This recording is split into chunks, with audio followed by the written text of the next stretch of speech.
नमस्कार, देख रहे हैं आप जयदेश न्यूज़ और मैं हूं आपके साथ खुशरंग हिना। वाराणसी के सिगरा थाना अंतर्गत ब्लैंकेट के एक राइडर की नगर निगम के गाड़ी से टक्कर होने के बाद दर्दनाक सड़क हादसा हुआ और उस सड़क हादसे में उसकी दर्दनाक मौत हो गई। मौत होने के बाद सिगरा थाने पर जो है वो हंगामा भी हुआ। उसके बाद कल मिट्टी मिलजिम हो गई है और उस लड़के का नाम साहिल बताया जा रहा है, जो कि महज 21 साल का था। घर में तंगी होने के कारण राइडर का काम रात को करता था। भारी बारिश के बीच भी वो जो है आप तक जो है वो ऑर्डर पहुंचाता था। ये कहानी है सिर्फ एक साहिल की नहीं, ऐसे तमाम साहिल हैं जो कि अपने घर में मजबूरी के कारण सड़क पर उतर के रात के 12 बजे 1 बजे भी आप तक खाना पहुंचाते हैं, आप तक आपके ऑर्डर्स पहुंचाते हैं। उसी तरीके से साहिल ने भी अपना ऑर्डर पहुंचाने के लिए जो है रात के 12 बजे अपने घर से अपने माँ से वादा करके गया कि 1 घंटे में मैं वापस आ जाऊँगा, लेकिन वो नहीं आया क्योंकि नगर निगम की गाड़ी के द्वारा उसकी भयानक टक्कर हुई और उसमें उसको कुचलते हुए रौंदते हुए नगर निगम की गाड़ी चली गई और साहिल का दर्दनाक मौत हो गई। मौत के बाद पुलिस ने कानूनी कार्रवाई शुरू कर दी है। फिलहाल साहिल के घर वालों का कहना है कि जो भी क्लेम है ब्लैंकेट कंपनी के द्वारा, नगर निगम के द्वारा, वो उनको मिलना चाहिए। आइए अंदर साहिल के घर में चलते हैं। ये इनके तमाम परिजन हैं, उनसे बात करेंगे और उनकी माँ और उनकी बहन से भी बात करेंगे और दिखाएंगे आपको कि क्या है परिवार की परिस्थिति। मृतक साहिल के घर पर हम मौजूद हैं। उनकी माँ, उनकी बहन, उनके खाला, उनके तमाम रिश्तेदार घर में मौजूद हैं।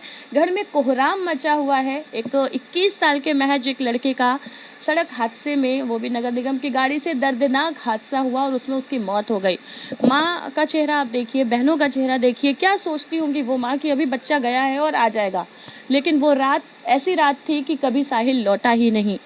आखिरी बार आपसे मुलाकात हुई कब? बात 12:30 बजे रात में हुई थी। अच्छा। और जब गया यहाँ से 7:30 बजे मगरिब बाद। अच्छा। खा तो अक्सर ऐसा मतलब रात को काम करते थे साहिल? ऐसे ही काम करता था। रात में 7:45 7:30 ऐसे ही निकलता था। सुबह दिन में कुछ और काम, रात को कुछ और करता? हाँ, दिन में सोता था और जो घर का काम रहता था वो करता था और रात में वहाँ जाता था। तो उसके बाद रात के 12 बजे आखिरी बार आपसे बात हुई, क्या बात हुई? बस हम उसको वापस बुला रहे थे, मौसम खराब हुआ, वापस आ जाओ, मत जाओ काम पे। मानता रहा, बुलाती रही। बुला रहे थे तो उसका दिल नहीं मानता रहा, बुलाती रही। लेकिन आखिर में आया तो किस हालात में? हाँ, अब आप लोग की क्या मांग, क्या चाहती हैं आप? वही इंसाफ चाहते हैं सबसे, उसके साथ ऐसा हुआ है तो। घर चलाने वाला कोई और है? नहीं, घर चलाने वाला अब कोई नहीं, वही था। घर में कितने लोग हैं परिवार में आप? बस यही, 3 बेटी है। 3 बेटी है, एक वो बेटा है, ये वाला। दोस्त, ये बच्चा है छोटा और उसके पापा का इंतकाल हो गया, फिर उसके बाद वही काम करने लगा।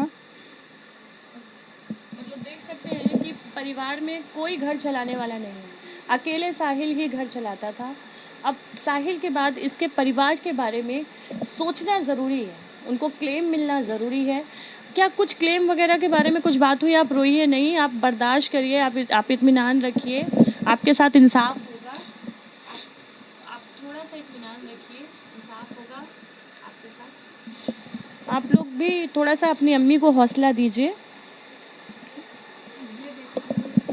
ये बताइए कि आप लोग पढ़ाई करती हैं?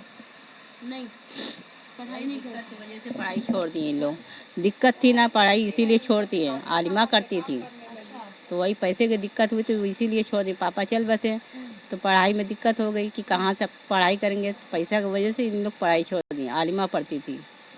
अब कोई दूसरा रास्ता नहीं है? कोई रास्ता नहीं है, कहाँ से पढ़ाएंगे, कहाँ से खर्चा चलाएंगे। परिवार की हालत आप देखिए। अगर हमारी वीडियोस आगे तक पहुंच पा रही है तो आप लोग सपोर्ट करिए इस परिवार को, और ख़ास करके ब्लैंकेट कंपनी से, नगर निगम से हमारी रिक्वेस्ट है कि इन परिवार की हालत देखिए। बहनें देखिए, माँ की हालत देखिए, छोटी बहन देखिए, छोटा भाई देखिए, इनका कोई नहीं है घर चलाने वाला। एक साहिल था जो कि घर चलाता था, राइडिंग करता था ब्लैंकेट की कंपनी में, और सड़क हादसे में दर्दनाक मौत हो गई। उसके बाद परिजन का रो रो कर बुरा हाल है और स्थिति जो है वो बेहद ख़राब है। तो आप लोग अगर ये न्यूज़ देख रहे हैं तो सपोर्ट करिए इस परिवार का।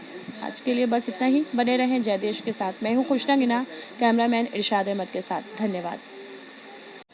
ब्लैंकेट कंपनी के एक राइडर की वाराणसी के सिगरा थाना अंतर्गत एक रोड पे नगर निगम की गाड़ी से कुचलकर दर्दनाक मौत हो गई। आज हम साहिल यानी मृतक के घर हम पहुंच चुके हैं और यहां पर इनके बड़े पापा, तमाम परिजन, रिश्तेदार, पार्षद जी सभी लोग बैठे हुए हैं और जानेंगे कि आखिर हुआ क्या था। देखिए, परसों रात में जो लड़का है साहिल और नौजवान लड़का 20-21 साल का लड़का है, उसके पिता का लगभग 3.5 साल पहले इंतकाल हो गया। घर की स्थिति यही लड़का चला रहा था, आर्थिक स्थिति कमज़ोर थी, बुनकर परिवार से लोग ताल्लुक़ रखते हैं। दुकान बुनकरी की हालत देख ही रहे हैं, सब स्थिति ख़राब, तो दुकान लड़का खोल के चला रहा था। दुकान से खर्चा नहीं चल रहा था तो ब्लैंकेट कंपनी में राइडर का काम कर रहा था कि जो आर्डर आता है उसको डोर टू डोर पहुँचाने का। तो इसी आर्डर को पहुंचाने गया था। उस दिन रात में लगभग 12-1 बजे का ये हादसा है। वो डिलीवर करके आ रहा था तो रास्ते में पता लगा कि नगर निगम की किसी गाड़ी ने उसको इतना दर्दनाक हादसा करके रौंद दिया। वही मौके पे ही उस बच्चे की इंतकाल हो गया। और किसी तरह घर वालों को रात में पता लगा, रात में ही घर वाले वहाँ पे पहुँचे और देख के तो किसी को मतलब ये इतना बड़ा हादसा था कि उसका चेहरा तक पहचाना नहीं रहा था और बहुत दर्दनाक स्थिति थी। और पुलिस वालों ने कुछ सपोर्ट किया आप लोगों को? अभी पुलिस वाले ने सपोर्ट यही कह रहे हैं कि आपके साथ न्याय होगा, यही कह रहे हैं। और वो लाश उठा करके जो है तो एम्बुलेंस में ले गए हैं कभी चौरा, और फिर वहाँ पे हम लोग कहें तो कह रहे हैं कि ठीक है आपके साथ न्याय होगा। सीसीटीवी फुटेज वगैरह देखा गया है तो क्या उसमें आप लोगों के सपोर्ट में कोई है? भाई सिटी अब उसमें कोई सपोर्ट में कुछ दिख नहीं रहा है, उसमें कुछ दिख ही नहीं रहा ना, कोई कैमरा वाले कुछ दिखा रहे हैं हम लोगों को। उसमें हम लोग मांग भी कर रहे हैं, उसका कोई हम लोगों ने उसका मतलब कोई उससे नहीं मिल रहा है। अब आप लोगों की मांग क्या है? हमारी मांग है कि हम हमारे बच्चे के न्याय मिले बस। बस और क्या क्लेम मिले, कम से कम 60-70-80 लाख रुपया क्लेम उसको मिले, सरकार की तरफ से मिले, नगर निगम की तरफ से मिले, ब्लैंकेट की तरफ से मिले, किसी भी वजह से मिले, उसको मिले ताकि उसका परिवार अच्छे से चल जाए। उसका परिवार अब चलाने वाला कोई है नहीं, अब वो अकेला ही था। वो अब माँ और 3 बहन है, अब एक बच्चा है जो कि मासूम अभी 3 साल का वो है। अब उसके लिए अब जो सरकार समझे अच्छा वो करे। देख सकते हैं यहाँ पर तमाम परिजन हैं, साहिल के घर के लोग। और कल की वीडियो मैंने आपको दिखाई थी। आज हम साहिल के घर पहुँचे हैं जो कि सरैया में है और सिगरा थाना अंतर्गत ये मामला था। साहिल के घर में 3 बहन हैं और एक बेवा माँ है जिनका गुजारा अब करने वाला कोई नहीं है। साहिल इकलौता कमाने वाला था जिनका नगर निगम की गाड़ी से कुचलकर बुरी तरह जो है वो एक्सीडेंट हो गया और उस एक्सीडेंट में उनकी मौत हो गई। घर वालों का कहना है कि वो जो क्लेम है वो ब्लैंकेट कंपनी के द्वारा उनको मिले, नगर निगम के द्वारा मिले और सरकार उनका सहयोग करे। अब चलिए आगे साहिल की माँ और उनकी बहनों से भी बात करते हैं।